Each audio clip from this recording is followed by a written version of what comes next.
So I started the Latino Outdoors chapter in 2019, about Earth Day around that time, and they're all the chapters nationwide are volunteer-led.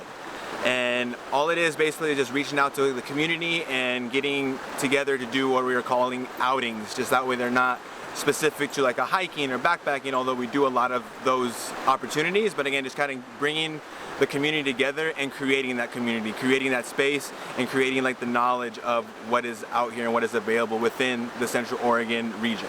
By branding or having an entity or organization like Latino Outdoors here in Central Oregon,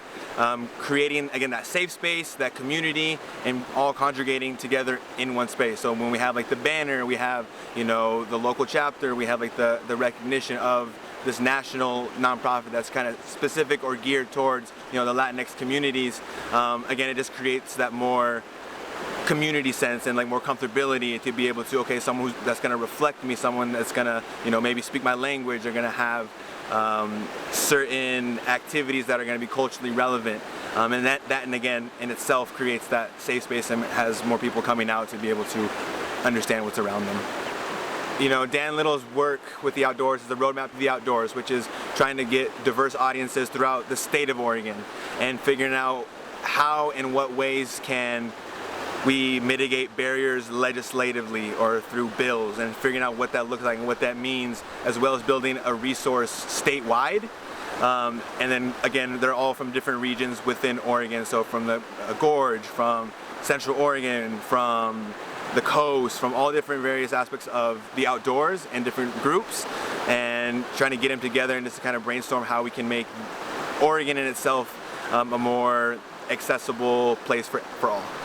I think just understanding that not everybody has the same access as themselves, and kind of taking a step outside of themselves and understanding and meeting folks maybe where they're at, and then again understanding and being empathetic with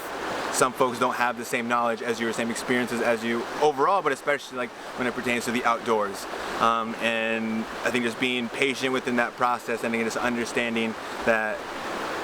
folks don't view the outdoors the same as other people in any sense. When I was younger, I worked for the Forest Service, and it was in high school, and I remember one of like the hotshot crew like gentlemen, he came out to us and he was like, "This is my office," and that whole thought since then has resonated with me of this being someone's like office or like a place where you work. And I mean, there's so many different positive health benefits associated with the outdoors, but I think outside of that, just connecting with nature and connecting with folks outside, there's no better I think thing than that, to be able to connect with people and in the outdoors, really.